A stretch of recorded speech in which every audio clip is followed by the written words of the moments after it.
حضرت عبداللہ ابن سلام رضی اللہ تعالیٰ عنہ فرماتے ہیں کہ میں یہودیوں کا بہت بڑا عالم تھا۔ ملنگ شلنگ بندے مطمئن کرنے آسان ہوتے ہیں، عالم فاضل پڑھے لکھے بندے کو کسی بندے کا مطمئن کرنا، متاثر کرنا بڑا مشکل ہوتا ہے۔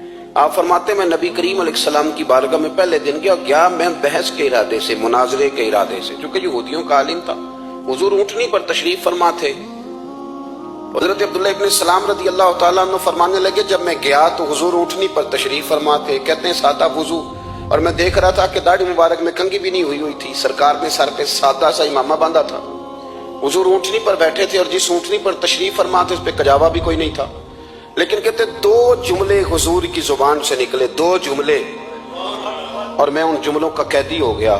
میرے محبوب نے فرمایا جو چاہتا ہے کہ اس کی عمر بھی زیادہ ہو، رزق میں بھی برکت ہو، آپ بھی چاہتے ہیں نا عمر بھی زیادہ ہو، رزق میں بھی برکت ہو، تو حضور فرمانے لگے اس کے لیے کرنے کا کام یہ ہے کہ اگر وہ چاہتا ہے عمر زیادہ ہو، رزق میں برکت ہو، تو اپنے رشتہ داروں کے ساتھ اچھا سلوک کرے۔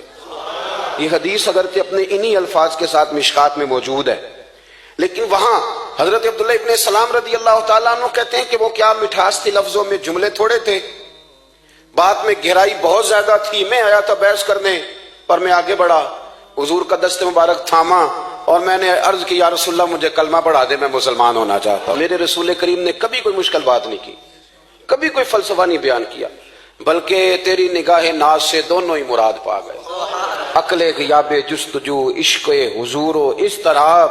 اقبال کہتے ہیں اگر بڑا عقل مند آدمی ہوتا تھا تو حضور کی بات اس کے دل کو بھی اچھی لگتی تھی، اور اگر کوئی عشق و مستی والا آتا تھا نا کہ میں نے مست ہو کے آنا ہے، تو وہ بھی میرے نبی کی باتوں سے مست ہو جایا کرتا تھا۔ دونوں تیری نگاہ ناز سے دونوں مراد پاک۔ تو حضور کو بات کرنے کا سلیقہ بھی بڑا شاندار آتا تھا۔